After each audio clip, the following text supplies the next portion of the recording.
Welcome to maths media official.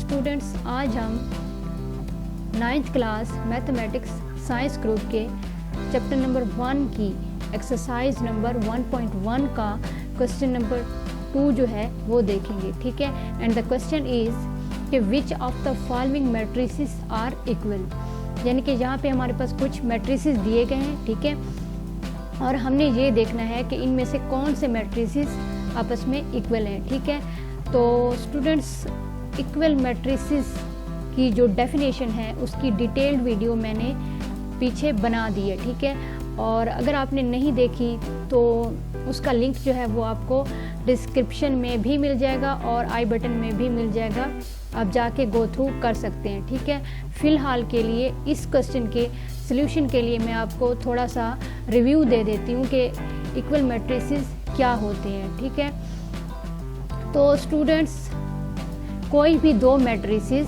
ठीक है, कोई भी दो मैट्रिसेस इक्वल होंगे अगर वो दो कंडीशंस को सेटिस्फाई करेंगे। फर्स्ट कंडीशन ये कि उनके जो ऑर्डर्स हैं, ठीक है, वो सेम हो। ठीक है, और सेकंड कंडीशन ये थी कि जो उनकी करस्पॉन्डिंग एंट्रीज हैं, ठीक है, वो इक्वल हो। तो ये दो कंडीशंस सेटिस्फाई करने के बाद ही हम ये कह सकेंगे कि जो गिवन दो मैट्रिसेस थे हमारे, ठीक है, वो आपस में इक्वल होंगे, या हम उन्हें कह सकेंगे कि वो दो मैट्रिसेस आपस में इक्वल हैं। ठीक है, तो चलते हैं अपने इस क्वेश्चन के सॉल्यूशन की तरफ। तो सबसे पहला जो मैट्रिक्स हमें दिया गया है वो है ए। तो हमने ये देखना है कि ये जो मैट्रिक्स ए है वो इनमें से, इन सब मैट्रिसेस में से किस मैट्रिक्स के इक्वल है। ठीक है, तो सबसे पहले हमें क्या देखना होगा, सबसे पहले हमें इस मैट्रिक्स ए का ऑर्डर देखना होगा। ठीक है, और उसकी करस्पॉन्डिंग एंट्रीज देखनी होंगी। तो स्टूडेंट्स, ऑब्वियसली हमें ये नज़र आ रहा है कि इस मैट्रिक्स ए की, ठीक है, जस्ट 1 एंट्री है। ठीक है, तो इस लिहाज से इसका जो ऑर्डर बनता है वो है 1 by 1। ठीक है, ये तो हो गया इसका ऑर्डर। तो अब जो है हम इसकी करस्पॉन्डिंग एंट्री वाला जो है मैट्रिक्स भी देख लेंगे और उसके सेम ऑर्डर वाला मैट्रिक्स जो है वो भी इनमें से देख लेंगे। ठीक है, तो इसका ऑर्डर है 1 by 1 और इसकी करस्पॉन्डिंग एंट्री टोटल 1 एंट्री है। तो क्या हमारे पास जो है इन सब में से कोई ऐसा मैट्रिक्स है जो इस तरह का हो। ठीक है, तो देखें बी की तरफ, बी को देख लेते हैं कि क्या बी है ए के बराबर। नहीं हो सकता बी ए के बराबर, क्योंकि देखें इसका ऑर्डर ही इससे डिफरेंट है।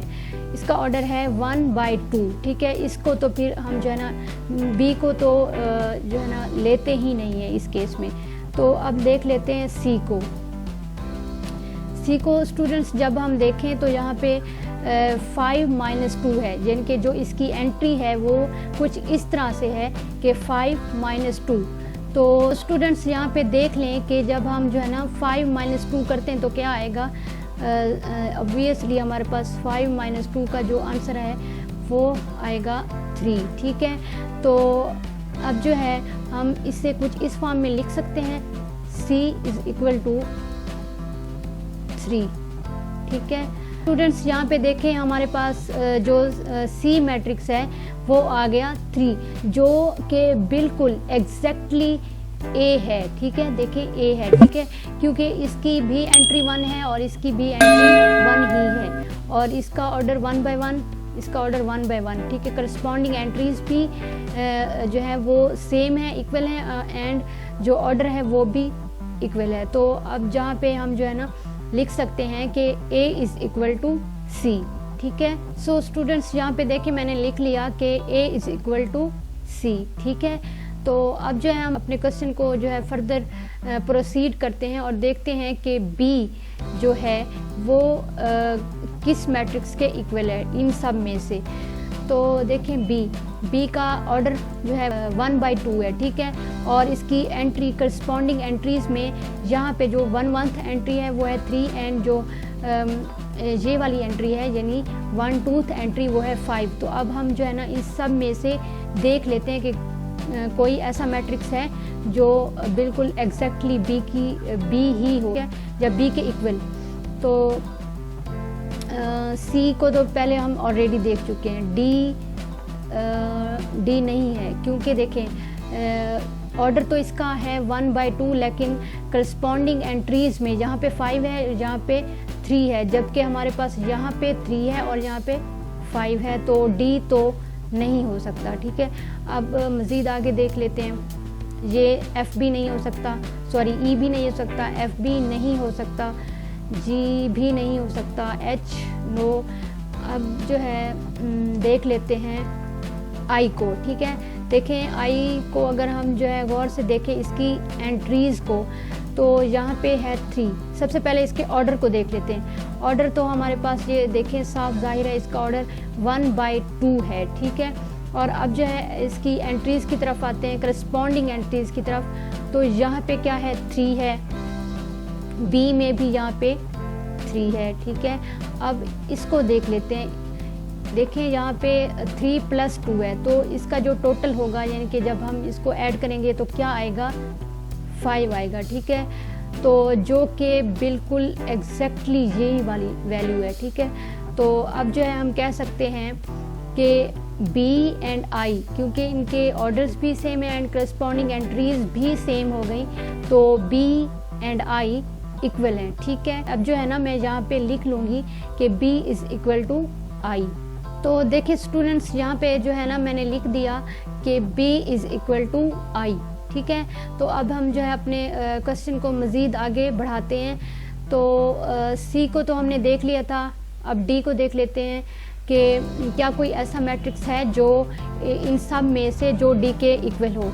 तो इसका ऑर्डर क्या है, 1/2 एंड करस्पॉन्डिंग एंट्रीज यहाँ पे 5 है और यहाँ पे क्या है, 3 है। तो इनमें से जो है ना कोई भी नहीं है जो D के इक्वल हो। ठीक है, तो D तो किसी भी मैट्रिक्स के इक्वल नहीं है यहाँ पे, इन सब में से। ठीक है, तो अब जो है हम मज़ीद आगे आते हैं, ई को देख लेते हैं। जहाँ पे देखें स्टूडेंट, सबसे पहले जो काम करना है, हमने अपना ऑर्डर देखना है। ठीक है, तो ई का ऑर्डर क्या है, 2/2। ठीक है, तो 2/2 ऑर्डर हो गया। अब जो है हम इनमें से सब इन मैट्रिसेस में से देख लेते हैं कि क्या 2/2 का मैट्रिक्स कौन सा है। तो देखें यहाँ पे H क्या है, 2/2 ऑर्डर का है मैट्रिक्स। और मज़ीद आगे देख लेते हैं, जहाँ पे J है जो 2/2 का है। ठीक है, देखिए स्टूडेंट्स, यहाँ पे हमारे पास E जो है वो भी 2/2 का है, H भी 2/2 का है एंड जो J है वो भी 2/2 का है। यानी ये 3 मैट्रिसेस जो हैं इनके ऑर्डर सेम हैं। ठीक है, सेम ऑर्डर वाले मैट्रिसेस हमने ढूंढ लिए। अब देखते हैं कि इनके करस्पॉन्डिंग एंट्रीज की जो है सिचुएशन क्या है। तो यहाँ पे देखें ई में, सबसे पहले ई को मैं टारगेट कर रही हूँ कि ई में जो 1th एंट्री है वो है 4। ठीक है, एंड एच को टारगेट कर रही हूँ, जहाँ पे एच की 1th एंट्री है 4। ठीक है, और जो है ना ई की यहाँ पे 1/2 एंट्री 0, जहाँ पे इसकी 1/2 एंट्री 0, जहाँ पे इसकी 2th एंट्री जो है वो है 6। ठीक है, इसी तरह से एच की 2th एंट्री जो है वो 6 है। बिल्कुल इसी तरह से इसकी जो 2th एंट्री है वो 2 है एंड इसकी भी 2th एंट्री 2 है। ठीक है, यानी E एंड H इक्वल है। अब देख लेते हैं J को, क्या J भी कुछ इसी सिचुएशन में है करस्पॉन्डिंग एंट्रीज के लिहाज से। देखिए यहाँ पे 2 + 2 है। ठीक है, 2 + 2, तो इसको जब हम ऑपरेट करेंगे तो आंसर आएगा 4। ठीक है, अब जो है अब इसको देख लेते हैं, जब इसको हम ऑपरेट करेंगे तो आंसर आएगा 0। बिल्कुल इसी तरह से 2 + 4 जब हम करेंगे यानी कि ऑपरेट करेंगे तो आंसर आएगा 6 और इसका आंसर 2 आएगा, यानी 2 + 0 = 2। तो स्टूडेंट्स यहाँ पे देखें एग्जैक्टली जो है ना वही वैल्यू आ रही हैं। तो जो J को जो है ना मैं मज़ीद सही तरह से लिख लेते हैं पहले। तो अब देखें यहाँ पे J भी वो मैट्रिक्स है जो H एंड ई के इक्वल हैं। तो अब जो है ये तीनों मैट्रिसेस आपस में इक्वल हैं, तो मैं जहाँ पे लिख लूँगी कि E is equal to H is equal to J. So students देखिए यहाँ पे मैंने लिख लिया कि E is equal to H is equal to J, यानी कि ये तीनों मैट्रिसेस एक दूसरे के इक्वल हैं। ठीक है, ये चीज़ हमारे पास आ गई। तो अब जो है अपने क्वेश्चन को हम आगे बढ़ाते हैं।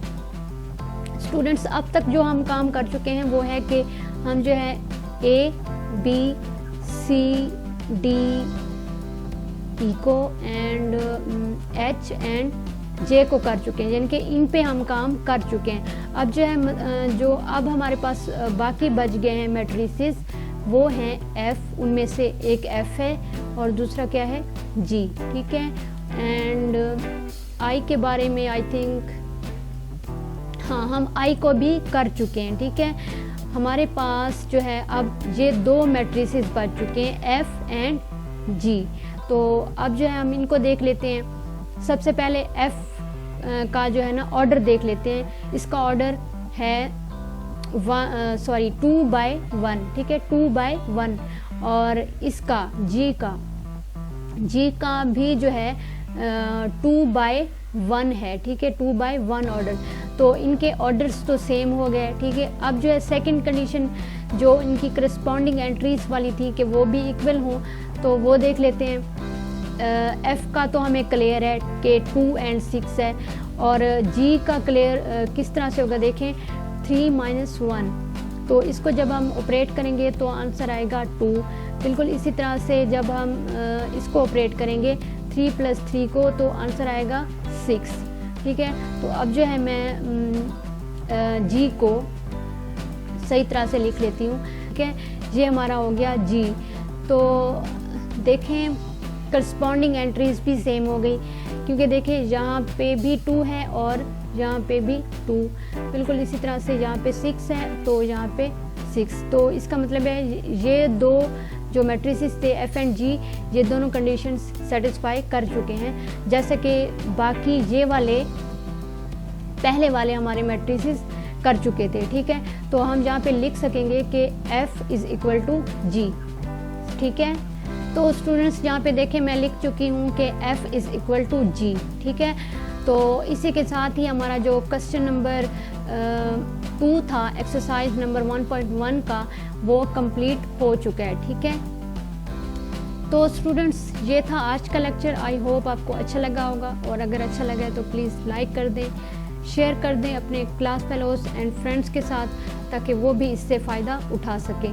मिलते हैं नेक्स्ट लेक्चर में, जिसमें हम देखेंगे एक्सरसाइज नंबर 1.1 का क्वेश्चन नंबर 3। तब तक अपना ख्याल रखें, मुझे दुआ में याद रखें। Thank you so much.